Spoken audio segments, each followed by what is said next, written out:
Hello everyone, Radhe Radhe. कैसे हैं आप सब? आशा करती हूँ कि आप सभी लोग बहुत अच्छे होंगे। स्वागत है आप सभी लोगों का मेरे YouTube channel the lifestyle of Sonia में। तो आज मैं व्लॉग फिर से शाम को शुरू कर रही हूँ और देखिए हस्बैंड फिर से लखनऊ जा रहे हैं मुझे और बच्चों को छोड़ के। कुछ काम है उनको ज़रूरी, इस वजह से फिर से उनको लखनऊ जाना पड़ रहा है। तो ये देखिए बाय करते हुए जा रहे हैं। मुझको अच्छा तो नहीं लग रहा है, इनके बगैर घर एकदम बेकार लगता है, पर क्या कर सकते हैं, मजबूरी है। फिर थोड़ी देर बाद मैंने थोड़ा सा रेस्ट किया था, उसके बाद मैं उठ गई थी। फिर शाम को मैं पूजा वूजा करने लगी। फिर मैंने संध्या आरती की, अपने कान्हा की आरती की। अब मैं आ गई हूँ यहाँ पे कान्हा के लिए भोग बनाने के लिए। तो मुझे समझ में नहीं आ रहा था कि आज अपने कान्हा को मैं शाम को भोग क्या लगाऊँ। फिर मटर रखे हुए थे, मैंने मटर ढेर सारे हरे मटर लेके आ गए थे हस्बैंड, तो उसको मैंने दिन में ही बैठ के छील लिया था।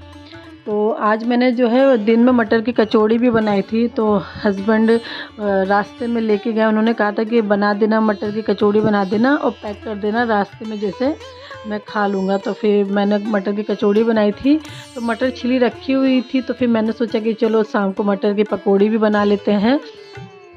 तो ये पकौड़ी को मैं थोड़े से अलग स्टाइल में बना रही हूँ, थोड़े से बड़ा, जैसे बड़ा बनता है ना उसी स्टाइल में पकौड़ी को बना रही हूँ। जैसे आप लोग देख रहे होंगे कि मैंने इसको बना के बीच में छेद कर दिया है, तो एकदम बड़े की तरह लग रहा है। और इस मटर को मैंने मिक्सी में पीस लिया था, इसका पेस्ट बना लिया था दरदरा। फिर इसमें मैंने मिर्चा और अदरक को है मिक्सी में पीस लिया था। फिर मैंने उसको डाल दिया। और लहसुन प्याज मैंने नहीं इसमें डाला क्योंकि मुझे अपने कान्हा को भोग लगाना था। ये बगैर लहसुन प्याज का ही मैंने पकौड़ा बनाया है। और फिर उसी पीसे हुए मटर में मिर्चा अदरक डाल के, भी थोड़ा सा अजवाइन, थोड़ी सी लाल मिर्च पाउडर, थोड़ा सा हल्दी, थोड़ा सा नमक डाल के और बेसन डाल के फिर मैंने एक गाढ़ा सा पेस्ट तैयार कर लिया है। और उसी तरीके से बड़ी की तरह मैंने बना के इसको सरसों के तेल में तल लिया है।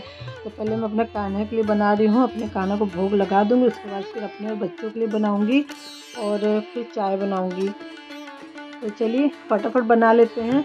और इस तरीके से एक बार आप लोग भी ज़रूर ट्राई करिएगा, क्योंकि इस समय मटर का सीज़न चल रहा है। तो जितना मटर इस समय हम लोग खाना हम लोग जी भर के खा सकते हैं और अलग अलग तरीके से बना के खा सकते हैं। जैसे कभी सब्जी बन गया, कभी निमोना बन गया, कभी पुलाव बन गया, कभी इस तरीके से पकौड़ी बना लीजिए। तो मतलब मटर इस समय बहुत अच्छा लग रहा है। और अगर इस नए नए तरीके से ट्राई करके अगर हम लोग कोई भी चीज़ खाते तो अच्छा भी लगता है, और बनाने में भी अच्छा लगता है, खाने में भी अच्छा लगता है। तो आप लोग इस तरीके से एक बार ज़रूर ट्राई करिएगा, आप लोग को बहुत अच्छा लगेगा। और ये मतलब इतना कुरकुरा बना था ना, इतना कुरकुरा बना था कि मैं आप लोग को क्या बताऊँ।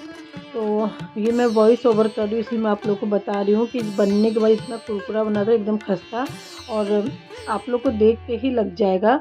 तो मैंने चटनी तो नहीं पीसा था क्योंकि हस्बैंड तो है नहीं और बच्चे हर तीखी चटनी खाते नहीं हैं, और मैं अकेले के लिए फिर हरी चटनी क्या पीसती। तो फिर हम लोगों ने सॉस से ही खा लिया। तो कान्हा को तो मैंने सिर्फ सादा पकौड़ी का ही भोग लगाया था।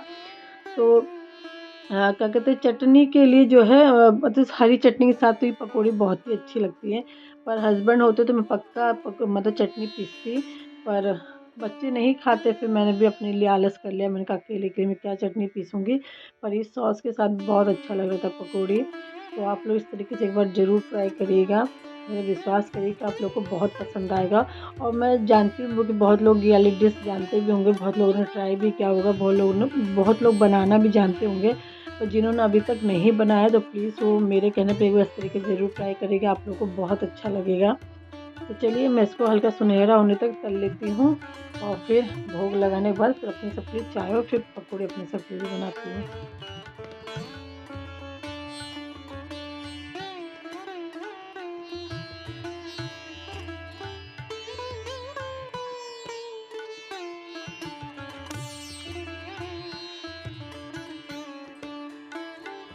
तो ये देखिए सुनहरी होने तक मैंने पकौड़े को तल लिया है। कितना अच्छा सा कलर आया, कितना बढ़िया लग रही है देखने में। तो ये अभी मैंने 5 निकाला है अपने कान्हा के लिए। अपने कान्हा को भोग लगा दिया है मैंने। फिर मैं आ गई थी, मैंने अपने और बच्चों के लिए चाय चढ़ा दिया था। लाइट चली गई थी तो इस वजह से मैंने गैस में बनाना शुरू कर दिया, नहीं तो मैं इंडक्शन में ही चाय बनाती हूँ। और आप लोगों ने देखा होगा मैंने पकौड़ी भी इंडक्शन में तला था। पर लाइट आज बहुत ज़्यादा ही परेशान कर रही, सुबह से लाइट इतनी जा रही है ना कि जिसकी कोई हद नहीं है। और ठंड भी बहुत ज़्यादा थी, ऊपर से लाइट भी चली जा रही थी, तो समझ लीजिए आज हालत ख़राब हो गया है। तो बस लाइट चली गई तो फिर से मैंने गैस पे चढ़ा दिया कढ़ाई भी और चाय भी। तो यहाँ पे अब मैं बना रही हूँ, अपने बच्चों के लिए बना रही हूँ। ये देखिए इस तरीके से हाथ से चपटा करके और बीच में छेद कर दीजिए। तो देखिए मैं तो एक हाथ से बना रही हूँ, एक हाथ से मैंने मोबाइल पकड़ रखा और एक हाथ से ही मैं पकौड़ी बना के और एक हाथ से मैं छेद करके मैं तल भी रही हूँ। चलिए ये भी एक कला है अपने आप में। हम लोग की तो आदत बन जाती है, हम औरतों की तो काम करते करते हाथ बैठ जाता है हर चीज़ में। तो यहाँ पे देखिए बाद में थोड़ा सा मटर बचा था तो सब मैंने एक साथ ही बना दिया है। तो एक पकौड़ी खूब छोटी सी बनी, आप लोगों को भी दिखा होगा, बाकी मैंने बना लिया था। फिर देखिए लाइट भी आ गया तो मैंने चाय चढ़ाई थी इंडक्शन पे और यहाँ पे बस पकौड़ी को फटाफट अपने सब के लिए भी तल लूँगी। तो हम लोग इंजॉय करेंगे चाय और पकौड़ी।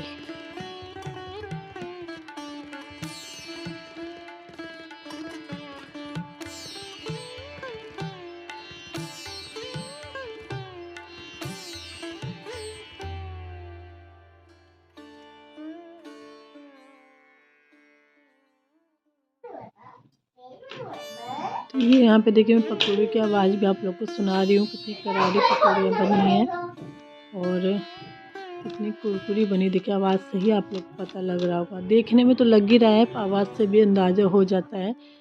तो बस यहाँ पे मैंने सॉस निकाल लिया है और फिर चाय वगैरह और नाश्ता करने के बाद अब मैं आ गई थी रात में खाने की तैयारी करने के लिए। तो फिर आज खाने में मेरे कान्हा का ऑर्डर था कि उनको हलवा खाना था सूजी का।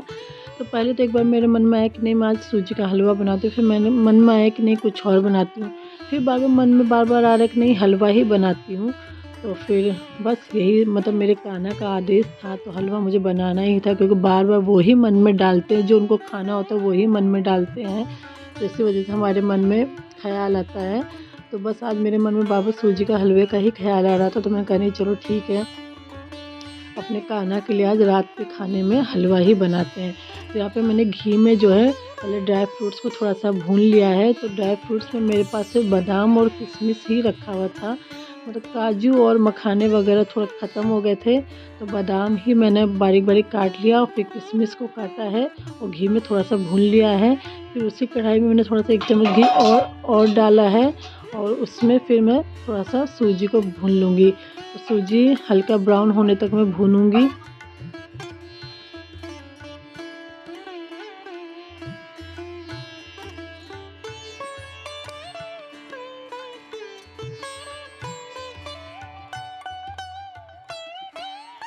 तो सूजी अच्छे से ब्राउन हो गई थी, फिर मैं इसमें डाल दूँगी पानी। अगर एक छोटी कटोरी से मैंने सूजी लिया था तो फिर उसी कटोरी से मैं 3 कटोरी पानी लूँगी। तो वैसे तो मुझे अंदाज़ा हो गया तो मैंने गिलास से डाल दिया, पर जिनको अंदाज़ा नहीं है तो जिस कटोरी से सूजी लेंगे उसी कटोरी से नाप के 3 कटोरी पानी डालेंगे तो हलवा एकदम परफेक्ट थिकनेस में बनेगा, ना बहुत गाढ़ा रहेगा ना बहुत पतला रहेगा। वैसे तो मुझे पतला हलवा ही पसंद है, मुझे चम्मच से उठा के खाने में जो एकदम बर्फ़ी की तरह जम जाता है ना उस टाइप का हलवा मुझे नहीं इतना पसंद है। तो बस यहाँ पे मैंने हलवे में पानी डाल दिया है, फिर ड्राई फ्रूट्स डाल दिया है और फिर चीनी डाल दिया। तो सूजी मैंने जिस कटोरी से नाप के सूजी लिया तो उसी कटोरी से नाप के मैंने कटोरी चीनी लिया है और फिर बस मैंने सब डाल दिया। इसको अब थोड़ा सा पकाऊंगी गाढ़ा होने तक। और वैसे तो अधिकतर मैं सूजी का हलवा जो है चाशनी बना के बनाती हूँ, पर आज मैंने जल्दी मुझे बनाना था तो बस मैंने सूजी को पहले भून के तब पानी डाला है। तो दोनों ही तरीके से हलवा बहुत अच्छा बनता है, जिस तरीके से आप बनाना चाहें उस तरीके से आप बना सकते हैं। पर अधिकतर मैं चाशनी बना के ही हलवा बनाती हूँ, उस तरीके से मुझे और ज़्यादा टेस्टी लगता है। पर आज मैंने इस तरीके से बनाया है पर तब भी हलवा मेरा बहुत अच्छा बना था, बहुत टेस्टी बना था। तो यहाँ पे देखिए जब थोड़ा सा हलवा गाढ़ा होने लगे ना तो उस समय फिर 1 चम्मच मैंने घी और डाल दिया, उससे और अच्छा स्वाद आता है हलवे में। तो बस मैं ऐसे लगातार चलाती रहूँगी, नहीं तो नीचे पकड़ लेगा अगर मैं लगातार नहीं चलाऊँगी। और ये देखिए यहाँ पे हलवा एकदम गाढ़ा हो गया है और जब हलवा एकदम फटकने लगे ना ऐसे जैसे बुलबुले से उठने लगे तो समझिए हलवा पक गया है। तो यहाँ पे देखिए मैंने इंडक्शन भी बंद कर दिया है, इसलिए अपने कान्हा के लिए हलवा निकाल लेते हैं।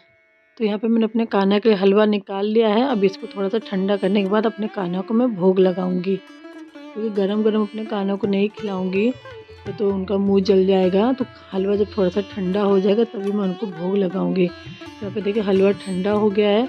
अब मैं इसमें डालूंगी थोड़ा सा तुलसी का पत्ता डालूंगी और फिर अपने लाला को मैं भोग लगाऊंगी अपने हाथ से। और आज मेरे कान्हा बहुत सुंदर लग रहे हैं, आप लोग बताइए कमेंट में कि कैसे लग रहे हैं मेरे कान्हा। एकदम लाल लाल वस्त्र में जो है एकदम चमक रहे हैं राजा बाबू की तरह। चलिए अपने कान्हा को भोग लगा देती हूँ, फिर आप लोगों से मिलती हूँ।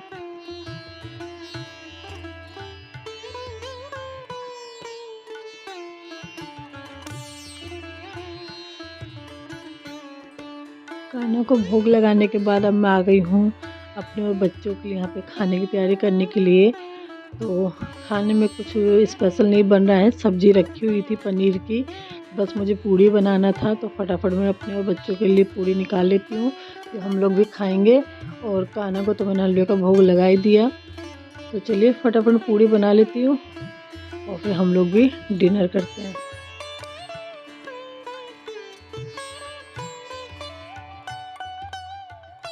यहाँ पे मेरी थाली निकल चुकी है, मैंने बच्चों को खाना दे दिया था, दोनों लोग खाना खा रहे हैं। और ये है मेरी थाली, पनीर की सब्ज़ी और पूड़ी। और पूड़ी वाले आटे मैंने कस्तूरी मेथी अजवाइन वगैरह डाल के साधा था, तो बहुत अच्छा लग रहा था। तो हम लोग का खाना हो गया था। अब मैं यहाँ पे आ गई हूँ अपने कान्हा के लिए दूध गरमा रही हूँ। तो कान्हा को पहले दूध का भोग लगा दूँगी, फिर बच्चों को भी बाद में दूध दे दूँगी। जो कान्हा वाला दूध होगा ना, वही दूध को मिला के फिर मैं बच्चों को दूध दे दूँगी। तो फिर चलिए अपने कान्हा को भी दूध का भोग लगा देते हैं, फिर फटाफट उनकी इत्र मालिश करके फिर कान्हा को सुलाने की तैयारी करते हैं।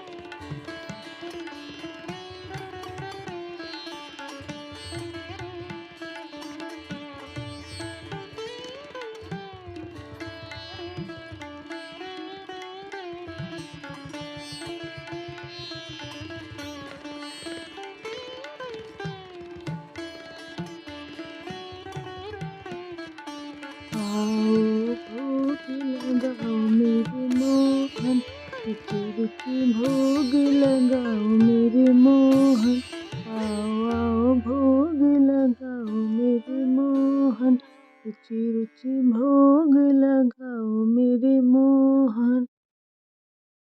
तो कान्हा को मैंने दूध का भोग लगा दिया, तो उसके बाद फिर वही दूध मिला के मैंने बच्चों को भी दूध दे दिया है, तो उन्होंने भी दूध पी लिया है। अब मैं आ गई यहाँ पे कान्हा को सुलाने के लिए। तो यहाँ पे कान्हा का जो है पहले मैं फूल माला हटा दूँगी, फिर जो कान्हा की ज्वेलरी है उनको हटा दूँगी और फिर कान्हा की मैं इत्र मालिश करूँगी। तो जब कान्हा को जिस दिन फूलों की माला पहनाई जाती है, उस दिन कान्हा की सुंदरता और भी ज़्यादा बढ़ जाती है। तो रोज़ तो मेरे यहाँ फूल नहीं आ पाता है, क्योंकि पास में कोई दुकान नहीं है फूल की कि रोज़ फूल आ पाए। और ऐसा कोई मिल भी नहीं रहा कि रोज़ जो है घर में ही कोई मतलब फूल पहुँचा दे, तो इस तरीके से कोई नहीं मिल पा रहा है। तो जैसे हस्बैंड जब जाते हैं, जिस दिन उनका सुबह उस तरफ जाना होता है मंदिर की तरफ, तो फूल वो उस दिन फूल ले आते हैं। तो जिस दिन फूलों की माला कान्हा को मैं पहनाती हूँ ना, उस दिन कान्हा बहुत ही ज़्यादा सुंदर लगते हैं, मतलब और चार चाँद लग जाता है कान्हा में। तो यहाँ पे देखिए मैंने फूलों की माला हटा दी है। अब मैं धीरे-धीरे एक-एक करके कान्हा के जो है ज्वेलरी वगैरह भी मैं उतार दूँगी। और कान्हा को मैं नाइट सूट नहीं पहनाऊँगी, मतलब कान्हा की वाली पोशाक में चेंज नहीं करूँगी। इसी पोशाक में मैं आज कान्हा को सुलाऊँगी, क्योंकि ये पोशाक वूलन में है और सॉफ्ट भी है, तो कान्हा को इसी पोशाक में सोने में कोई दिक्कत नहीं होगा। इस वजह से आज मैं कान्हा का कपड़ा चेंज नहीं करूँगी, इसी पोशाक में मैं कान्हा को सुलाऊँगी। तो उनकी ज्वेलरी देखिए मैंने कान्हा की हटा दी है सब। अब मैं यहाँ पे केसर इत्र की मालिश करूँगी कान्हा को, क्योंकि सर्दियों के लिए ना केसर इत्र बहुत ही ज़्यादा अच्छा होता है, मतलब गर्म होता है केसर। तो केसर की मैं मालिश करूँगी। और जैसे ये चीज़ जो भी लोग कान्हा रखते हैं ना, लड्डू गोपाल की सेवा करते हैं, उनको ये सब चीज़ें पता होना चाहिए कि जैसे सर्दियों में आप गर्म इत्र की मालिश करिए और गर्मियों में आप सर्दी वाले इत्र की मालिश करिए। जैसे सर्दियों में चंदन का हो गया, गुलाब का हो गया, इन सब इत्र की मालिश नहीं करना चाहिए। तो और सर्दियों में केसर के इत्र की मालिश करिए तो बहुत ही अच्छा है, या बेला की मालिश करिए, बेला का भी फूल की भी हम मालिश कर सकते हैं, पर केसर तो एकदम बेस्ट है।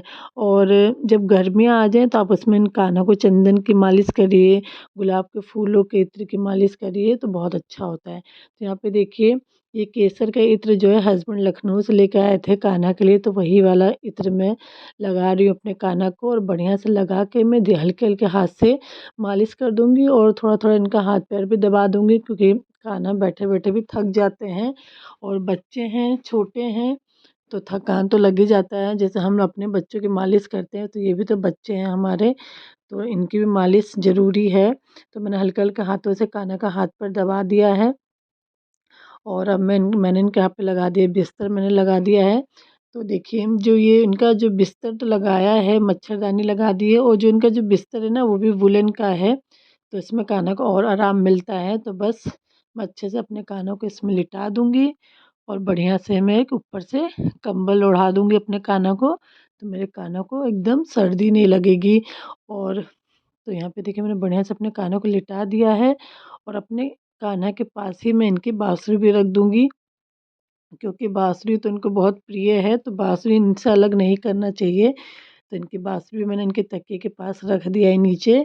और अब मैं अपने और कान्हा को ओढ़ा दूँगी कंबल। तो हल्के-हल्के हाथों से फिर मैं इनका पैर दबा के लोरी गा के अपने कान्हा को सुला दूँगी। और आपको अगर कान्हा से लाड लगाना है ना, तो ये समय सबसे अच्छा होता है कि आप अपने कान्हा का पैर दबाते जाइए और एक अच्छी सी लोरी गा दीजिए, अपने कान्हा से लाड लगाइए, तो कान्हा बहुत खुश होते हैं, लड्डू गोपाल बहुत ज़्यादा खुश हो जाते हैं। तो मुझे ज़्यादा कोई अच्छा गाना तो आता नहीं, पर जो भी हल्की-फुल्की लोरी आती है, तो मैंने वैसे ही अपने हिसाब से गुनगुना के थोड़ा बहुत अपने कान्हा को सुना दिया है और अपने कान्हा का हाथ पर दबा के अपने कान्हा को सुला दिया है। यहाँ पर मैं कंबल ओढ़ा दे रही हूँ अपने कान्हा को बढ़िया से, कि मेरे लाला को कहीं से भी थोड़ी सी भी हवा ना लगे, ठंडा ना लगे। तो बढ़िया से कंबल अपने कान्हा को ओढ़ा के फिर मच्छरदानी बंद कर दूँगी और फिर सुबह अपने कान्हा को फिर मैं जगाऊँगी। तो बस कान्हा को सुलाने के बाद फिर अब हम लोग भी सोने की तैयारी करेंगे। तो यहाँ पे देखिए बढ़िया से एकदम मैंने हर जगह से कंबल को दबा दिया है कि कहीं से भी हवा ज़रा सी भी मेरे कानों को ना लगने पाए। बस अब मैंने मच्छरदानी बंद कर दिया है कि मच्छर मेरे कानों को ना काटें, क्योंकि हम लोग को मच्छर काटता है तो दिक्कत होती है, तो कान्हा को भी मच्छर काटेगा तो दिक्कत होगी, मेरे बच्चे को भी। तो बस यहाँ पे मैंने मच्छरदानी लगाने के बाद अब मंदिर का पर्दा लगा दूँगी। तो आप लोगों को अगर मेरा आज का व्लॉग पसंद आया है तो प्लीज़ कमेंट करके ज़रूर बताइएगा, लाइक करिएगा, शेयर करिएगा और प्लीज़ मेरे चैनल को सब्सक्राइब करिएगा। तब तक के लिए बाय, गुड नाइट, अपना ख्याल रखिए। राधे राधे। श्री कुंज बिहारी श्री हरिदास हरि बोल।